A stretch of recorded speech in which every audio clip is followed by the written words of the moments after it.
आप सभी को धनतेरस की बहुत बहुत शुभकामनाएं। मेरे YouTube channel Rashmi the stylist में आप सभी का बहुत बहुत स्वागत। मैं रश्मि आज मैं आपके साथ शेयर कर रही हूँ धनतेरस की बहुत ही सरल और संपूर्ण पूजा विधि। पूजा की सामग्री की वीडियो पहले ही मैंने चैनल पे अपलोड कर दिया, आप सब देख लीजिएगा। तो धनतेरस के दिन धन के देवता कुबेर, माता लक्ष्मी, गणेश, रिद्धि सिद्धि, साथ ही साथ आयुर्वेद के देवता जो कि धनवंतरी जी हैं उनका पूजन किया जाता है।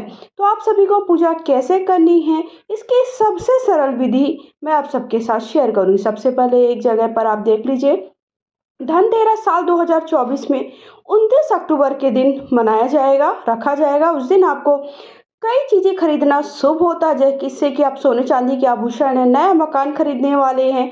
साथ ही साथ आप उस दिन तांबे पीतल के जो बर्तन वगैरह भी ला सकते हैं। मोर का पंख लाना शुभ होता है, झाड़ू लाना, धनिया लाना, साथ ही साथ आप बांसुरी लाना भी बहुत ही ज़्यादा शुभ होता है। दक्षिणावर्त शंख लाएं। तो सबसे पहले हमें एक साफ सुथरी जगह पर चौकी बिठा लेनी है।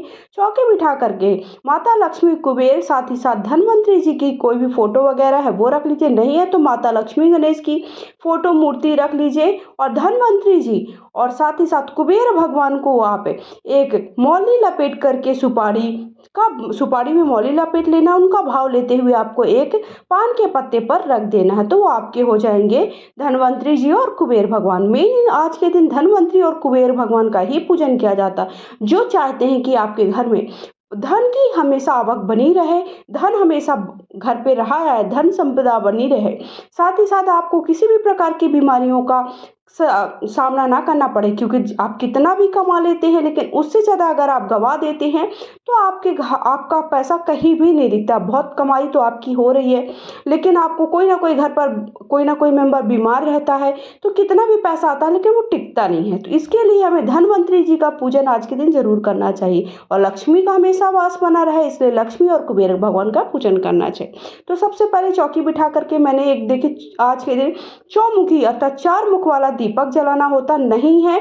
4 मुख वाला दीपक तो आप एक काम कर सकते हैं कि आप ये सरसों के तेल का दीपक जलता है, आप क्या कर सकते हैं कि आटे से भी दिया बना सकते हैं। नहीं है तो आप गोल दिए में ही 4 बत्ती लगा दी। फिर सभी का मैंने हल्दी कुमकुम से पूजन कर दिया, शुद्ध जल के छींटे दे करके शुद्ध जल से स्नान का भाव लेते हुए शुद्ध जल के छींटे दिए। हल्दी कुमकुम सभी देवी देवता को, सबसे पहले गणेश भगवान, धनवंतरी भगवान, साथ ही साथ माता लक्ष्मी है, माता सरस्वती है, धनवंतरी जी हैं, सभी देवी देवताओं को अच्छे से हल्दी कुमकुम लगा दिए। आज के दिन आपको कलश की स्थापना करना आवश्यक नहीं है। ये कलश की स्थापना हमें जो है दिवाली के दिन में करना होता है। आप करना चाहते हो तो कर सकते हैं, लेकिन इतनी ज़्यादा बहुत विधि विधान से पूजा करने की आवश्यकता नहीं है। सभी को हम फूल चढ़ा देंगे, जो भी आपके पास फूल है। माता लक्ष्मी को आप गुलाब का, गुड़हल का, साथ ही साथ आपके पास अगर कमल का फूल हो जाए तो चढ़ा दीजिए। पीले फूल धनवंतरी भगवान को और गणेश जी को चढ़ा दीजिए। दीपक का भी हमें इस तरह से पूजन कर देना है। इसके साथ साथ आपके पास अगर कुबेर यंत्र है उनका भी आप पूजन करें। आप इतना विधि विधान से नहीं करना चाहते तो आप एक काम कर सकते हैं कि आप केवल लक्ष्मी भगवान जी और धनवंतरी जी के भाव लेकर के आप सुपारी और कुबेर भगवान का भाव लेते हुए सोने का भी पूजन कर सकते हैं। सोने चांदी के जो आभूषण होते हैं वो भी कुबेर जी ही होते हैं, तो आप उनका पूजन वैसे भी कर सकते हैं। मतलब आप सोने चांदी के आभूषण रखकर भी कुबेर भगवान का पूजन कर सकते हैं। सभी को वस्त्र के भाव से मैंने कलावा चढ़ा दिया। आपके पास जनेऊ है तो आप जनेऊ भी चढ़ा सकते हैं। कलावा चढ़ा दीजिए सभी को। आपके पास चुनरी है तो माता लक्ष्मी को आप चुनरी चढ़ा दीजिए। माता लक्ष्मी को लाल चुनरी जरूर चढ़ाएं। आप कुछ नहीं करते तो चुनरी जरूर। इस तरह से देखिए, आप मैंने बताया कि धनवंतरी जी और कुबेर भगवान इस तरह से भी आप बना सकते हैं। अगर आपके पास धनवंतरी जी और कुबेर भगवान की फोटो नहीं है तो फोटो है तो फोटो इस तरह से रख लीजिए। फिर उसके बाद देखिए मैंने उनका पूजन करके आपको दिखाया है, मतलब अर्थात कुबेर भगवान और धनवंतरी जी अगर आपके पास नहीं है तब आप इस तरह से पूजा करेंगे। अगर हैं तो आप उनका फोटो तस्वीर रखेंगे, उनसे ही पूजन करेंगे। आज के दिन देखिए धनिया लाना बहुत ही शुभ होता है। आप चाहे 100 ग्राम धनिया लेकर के आए, बहुत ज़्यादा धनिया लेकर के नहीं आइए, लेकिन धनिया को माना जाता है कि वो लक्ष्मी धन है, इसलिए आज के दिन धनिया लाना बहुत ही शुभ होता है। साथ ही साथ दक्षिणावर्त शंख जरूर लाइए आज के दिन। उसके साथ साथ सोने चांदी के जो जो भी आप आभूषण लेकर के आए हैं, जो भी, या फिर आप पीतल के या फिर कोई भी बर्तन घर से जुड़ी हुई जो भी चीज़ें आप धनतेरस के दिन लेकर आए हैं, उसको आपको पूजा में ज़रूर रखना है और उनका भी पूजन करना है। जिस तरह से आपने विधि विधान से सारी चीज़ों का पूजन किया, उसी तरह से विधि विधान से हमको उसका भी पूजन करना है। कई लोग देखिए पीतल के बर्तन लेकर के आते हैं, तांबे के बर्तन लेकर के आते हैं, या फिर सोने चांदी के बर्तन लेकर के आते हैं, या फिर पायल बिछिया जो भी आप ला सकें, जितना ला सकें वो आप उसको भी रखिए पूजा में। साथ ही साथ धन से जुड़ी हुई जैसे आपकी जो भी पुरानी चीज़ें हैं उनको भी धो करके आप अपनी पूजा में रख सकते हैं, जैसे कि और पैसा वगैरह है वो भी आपको पूजा में रखना है और आज के दिन पूजन करना। मोर के पंख का पूजन करना भी बहुत ही शुभ होता है, तो आज के दिन मोर का पंख का भी पूजन करें। तो फिर देखिए सोने चांदी के जो भी आभूषण वगैरह हैं उनको मैंने अच्छे से शुद्ध कर लिया, धुल लिया है, गंगा जल छिड़क लिया है। उसके बाद हम उनका भी हल्दी कुमकुम से पूजन कर देंगे। फिर जो भी मिठाई अगर आप बाजार से ला रहे हैं तो आप बाजार की मिठाई को भी रख सकते हैं, घर से भी मिठाई बना करके आप उसे पूजा में ज़रूर रखें। उसके बाद आज के दिन खीर बतासा ज़रूर लाएं। खीर बतासा देखिए लाना, आप मिठाई वगैरह नहीं भी लाते हैं, आपकी सामर्थ्य के ऊपर है, तो खीर बतासा ज़रूर लाएं। फिर धनिया, मैंने आपको पहले ही बताया कि धनिया लाना बहुत ही शुभ होता है। यथासंभव दक्षिणा जरूर रखें, वो रख दीजिए। फिर साथ ही साथ हमें आज के दिन झाड़ू का पूजन करना होता है। झाड़ू का बहुत ही विधि विधान से पूजन करें। सबसे पहले आप बड़ा झाड़ू, छोटा झाड़ू जो आपको हो वो ले आएँ, उसको इस तरह से मौली लपेट लीजिए। मौली लपेट करके हम उसे अच्छे से शुद्ध जल से स्नान करा देंगे। स्नान का भाव लेते शुद्ध जल के छींटे देंगे, फिर हल्दी कुमकुम लगा देंगे। और इस तरह से आज के दिन कौड़ी, कमलगट्टे का बीज और गोमती चक्र लाना भी बहुत ही शुभ होता है। तो आप एक एक लाएं, बहुत ज़्यादा नहीं लाते हैं, आपको किसी भी देखिए पूजा वाली दुकानों में आसानी से मिल जाएगा। फिर मैंने झाड़ू का पूजन कर दिया। झाड़ू का पूजन करना भी बहुत ही शुभ होता है। जो लोग धनतेरस के दिन झाड़ू का पूजन नहीं कर पाते किसी कारणवश, तो वो दिवाली के दिन भी पूजा कर सकते हैं।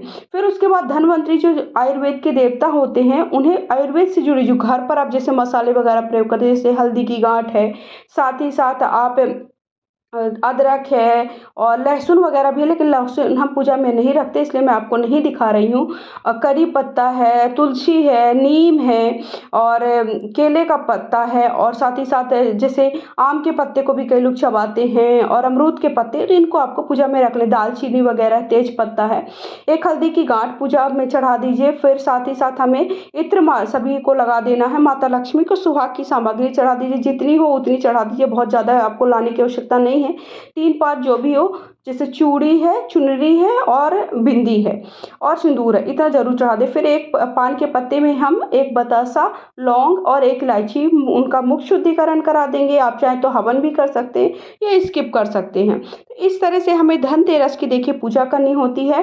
फिर अब हम अंत में हवन कर लेंगे। माना जाता है कि जो हम हवन करते हैं तो हवन की जो आहुतियाँ देते हैं वो सीधे भगवान के पास तक पहुंचता है। इसलिए भले आप 2 से 5 आहुतियाँ दें, मतलब 3, 5, 11 ऐसे संख्या में आहुतियाँ दी जाती हैं, तो भले आप इतनी संख्या में आहुतियाँ दें, लेकिन हवन अवश्य करें। धनतेरस के दिन नहीं करते हैं तो कोई बात नहीं, आप दिवाली के दिन जरूर करें। अमावस भी है तो उस दिन आप कर सकते हैं। फिर उसके बाद हमें देखिए इस तरह से आरती कर लेनी है। आप चाहे तो अलग से दीपक जला सकते हैं या फिर कपूर से भी आप आरती कर सकते हैं। तो हमें सबसे पहले गणेश जी की और फिर माता लक्ष्मी की आप आरती कर लीजिए।